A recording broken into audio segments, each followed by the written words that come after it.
il existe plusieurs types de stratégies ou de trading que les traders peuvent utiliser pour générer des profits ou acheter et vendre des actifs. On a le day trading, que c'est l'achat et la revente dans la même journée. Ensuite, on a le swing trading, c'est plutôt un moyen terme, donc ça implique la détention la détention d'un actif pour plusieurs jours ou même semaines parfois.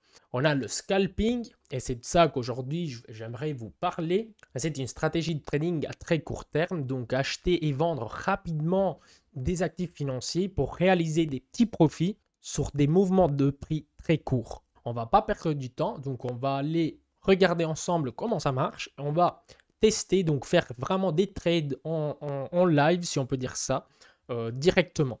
Donc voilà, je vous partage le graphique. J'avais déjà ouvert une position, donc on est sur Bybit. Je vais vous montrer pourquoi j'ai ouvert cette position et comment ça marche. Donc voilà, ce qu'il faut comprendre, c'est que quand on fait du scalping, moi j'utilise une stratégie qui fonctionne dans les ranges. Il faut savoir que le marché bouge à travers des vagues. Donc ce n'est pas, on va pas que à l'infini en haut et on va pas descendre à l'infini non plus. Donc le marché il a des impulsions et des retracements, mais la plupart du temps il bouge à travers des ranges. Je ne sais pas si je l'avais déjà expliqué dans une autre vidéo, mais voilà, regardez. Je vais vous montrer. Là, on est dans un graphique à 1 minute. Donc, on dirait que ça explose, mais non. C'est vraiment des petits mouvements. Et donc, voilà, regardez. On peut aller, ça c'est le 15 minutes. Donc, regardez, on a des impulsions, retracement, impulsion, latéralisation. Donc, on voit que l'impulsion, il dure 5 jours et le retracement, enfin, la latéralisation, on peut dire tout ça, c'est une latéralisation, 17 jours. Donc, il faut savoir gagner de l'argent quand on monte, bien sûr, quand ça descend, mais aussi quand ça latéralise. C'est ça qui fait un trader. Qu'est-ce qu'on va faire? Donc, on va aller chercher un range. Donc, tout d'abord, on voit que c'est un range, c'est simple. On voit que c'est un range quand ça latéralise. Ensuite, on peut utiliser les moyennes mobiles. Moi, j'utilise les moyennes mobiles pour comprendre que ça commence à se créer un range. Parce que quand les moyennes mobiles se croisent, ben là, en fait, on forme un range. Et donc, voilà. Ensuite, qu'est-ce qu'on fait? Hein, pardon. Ensuite, qu'est-ce qu'on fait? On va prendre le minimum, donc le low, et on va prendre le maximum. Moi, tantôt, vous avez vu, j'avais une position ouverte et je l'ai ouverte quand on était tout en bas. Là, normalement, il faudrait ouvrir un short. Mais en faisant la vidéo, je me suis un petit peu perdu, mais j'aurais dû fermer. J'avais oublié à mettre mon take profit, mais c'est pas grave. Donc voilà, qu'est-ce qu'on va faire? On va tout d'abord faire une analyse. Moi, c'est comme ça que je fais. On va faire une analyse. On va faire une analyse multi-time frame. Qu'est-ce que ça veut dire? Donc, tout d'abord, c'est pas vraiment très important, mais c'est pour avoir encore plus de probabilité de notre côté. On est dans un marché, enfin sur le journalier en tout cas, on est dans un range aussi. Ensuite, on va passer au time frame à 4 heures. On est aussi. Bon, ça, on pourrait dire que c'est un lower high. Donc voilà, on commence à se préparer également. Le 15 minutes, qu'est-ce qu'il nous dit le 15 minutes? Le 15 minutes, il nous dit qu'on avait fait un maximum. On avait latéralisé. On a essayé d'attaquer la résistance. Peut-être un pattern tête-épaule. Et ensuite, ça descend. Voilà, une fois qu'on a identifié le range, donc pour l'instant on est là, tant qu'on le casse par le haut ou par le bas, ça reste un range. Donc vous voyez, ça touche le haut, ça descend, ça touche le bas, ça remonte et tout ça. Donc là, généralement, j'aurais dû prendre, on va devoir prendre des profits parce que je me suis, voilà, j'avais pas mis de take profit et donc voilà. Comme vous pouvez voir, le prix de l'ouverture, il était à 1839. Donc, comme je vous ai dit, je l'avais ouvert ici. Ici. Et donc, voilà. Donc, normalement, maintenant, on devrait prendre des profits. On va clôturer. Et dans ce genre de stratégie, dans le scalping, normalement, il faut utiliser des effets de levier très hauts. Parce que les mouvements de prix ne sont pas énormes. Si on va regarder ensemble, donc on est ici, on aurait pu prendre ici. On va mettre un ordre à 1854. On va mettre un ordre, donc limite 1853, open short. Voilà. Donc, on va déjà mettre le stop loss et le take profit. Il est où, il est où, il est où? Ça fait longtemps. Voilà. Donc, si on veut position short, donc 1753. Donc, on va mettre nos stop loss ici et nos take profit ici. Donc, on a un risque au rendement donc, de 4. C'est très bien. Et donc, le stop loss, il va à 1857. 1857. Non, le stop loss, il va à 1857. 57. Et le take profit, il va à 1837. 1837. Donc voilà, on risque 3 euros pour aller en gagner 13,30. Ça, c'est un bon... S'il le prend, bien sûr. Ça, c'est un très bon trade. Donc normalement, il faut utiliser un effet de levier très grand. Parce que, voilà, comme je voulais vous montrer, les mouvements de prix, il est déjà parti, je pense. Les mouvements de prix sont du même pas 1%. Donc, si on met 500 euros, c'est pas la meilleure façon de faire du trading. C'est juste pour, voilà, pour chipoter un petit peu. Mais après, si on aime rester devant le graphique, ok, ça va, ça peut être amusant parfois, enfin, quand t'as rien à faire, mais voilà, c'est pas ce qui rapporte le plus. Ce qu'il faut comprendre, c'est que le marché, il bouge à travers des vagues. C'est toujours les mêmes, enfin, c'est pas toujours les mêmes, mais les patterns se reproduisent. Regardez, ici, il latéralise, donc voilà, il monte au-dessus des moyennes mobiles.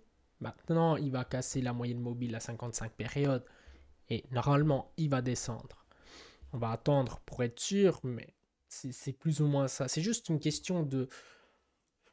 Alors, déjà, il faut retirer les émotions parce que quand on trade avec des émotions, bah forcément, on a peur. Et ça, une partie de ça, j'ai appris que c'est le capital qui le fait. Parce que quand tu as trop de capital, tu es stressé. Parce que si ça te prend le stop loss, ben, tu vas peut-être perdre beaucoup d'argent et que tu ne peux pas, tu peux pas te permettre de perdre. Et donc, c'est déjà ça. Et donc, tu t'es stressé. Mais au final, c'est juste une question de mathématiques. Si tu sais perdre 5 euros à la fois, 3 euros à la fois, j'avais fait une vidéo sur le risk-reward ratio. Donc, si tu sais perdre 3 euros à la fois, perds 3 euros à la fois. Ne fais pas des coups où tu peux perdre 30 euros à la fois. Quand tu vas apprendre, en fait, il ne faut pas être pressé.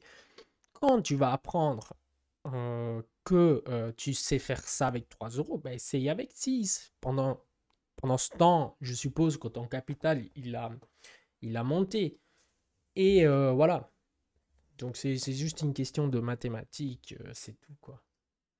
De questions de mathématiques, bien sûr. Et il faut aussi étudier. On n'a pas de résultat nulle part sans étudier. Si on veut être fort dans un domaine, ben, il faut s'y mettre. C'est tout ce qu'il faut faire.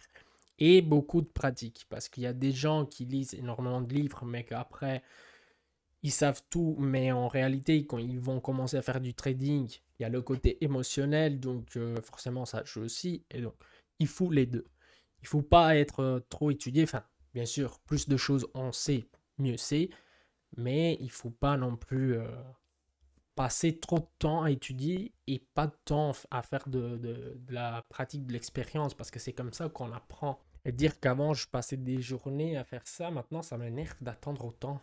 Je préfère quasiment ouvrir la position, m'en aller, même si ça prend les journées, je m'en fous en fait. Mais rester comme ça, enfin, après, je suis pas obligé non plus, enfin, t'es pas obligé non plus quand tu fais du scalping.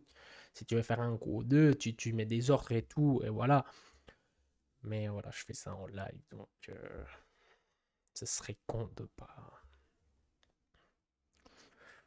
regarder. Je peux pas m'en aller. Toute cette partie ici, c'est où le prix va faire plus de résistance, donc il va mettre un peu plus longtemps voilà, pour descendre ou pour monter, parce que bah, voilà, regardez, les volumes sont au-dessus de la moyenne, donc voilà, c'est où il y a le plus d'échanges. Il ne faut jamais, surtout pas rentrer à moitié. Il faut jamais rentrer à moitié parce que ça peut aller dans un sens ou dans l'autre et vous avez ouvert trop tard la position.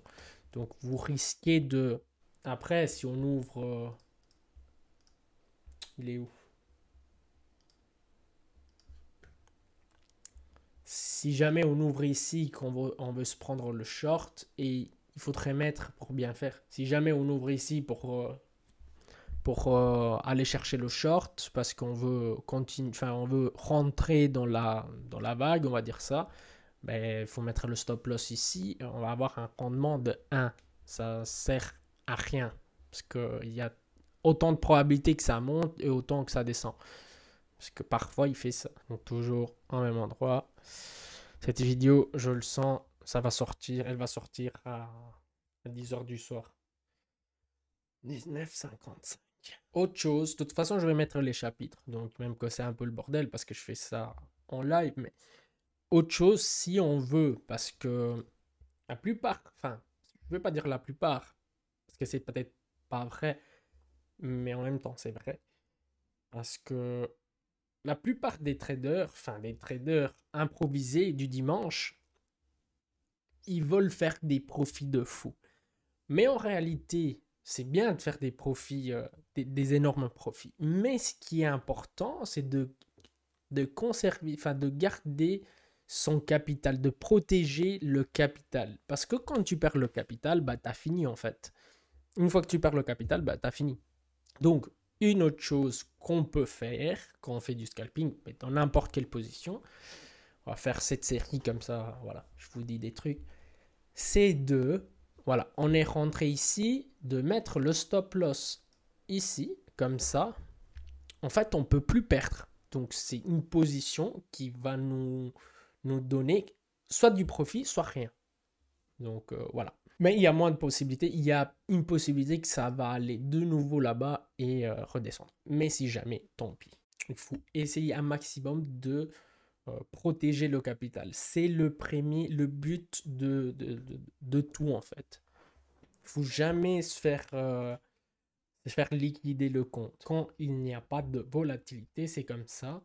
Malheureusement, là, ça fait 1h20, enfin 1h et quelque chose que j'ai ouvert le trade, alors que d'habitude, bah, ça prend vraiment 5-10 minutes. Tu ouvres, tu fermes, tu ouvres, tu fermes. 5-10 minutes maximum. Là, c'est 1 heure que je suis devant le graphique. Et voilà. Bah, je vais attendre. Soit ça prend le stop loss, soit ça prend le take profit.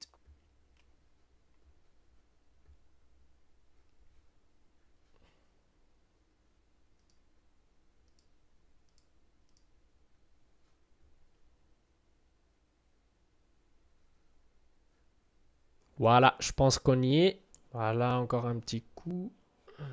1837. Donc on devrait être presque arrivé. Prochaine fois, je vais m'assurer qu'il y a beaucoup de volatilité. Ça sera plus marrant. 1838.63. Regardez, regardez.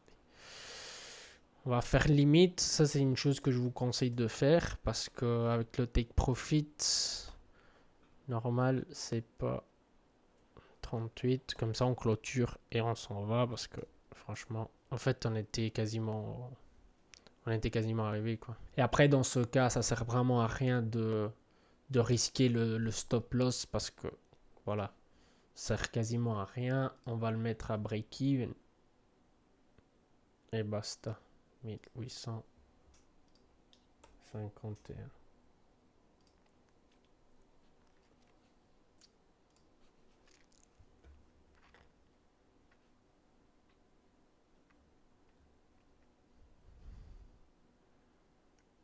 Mhm. Très intéressant.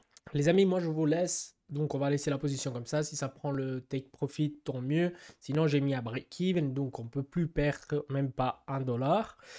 Et le trading est fait de journée ici aussi. Donc parfois c'est pas toujours comme on veut. Mais dites-moi donc si vous voulez qu'on continue peut-être une fois par semaine, on se fait du scalping, peut-être même en vrai en live, comme ça vous pouvez commenter et tout. Si cette vidéo arrive à 20 likes, ben on va continuer la série. La semaine prochaine, on va s'organiser, donc soit on le fait en live, soit voilà. Avec ça, je vous souhaite une bonne soirée. À la prochaine, les amis.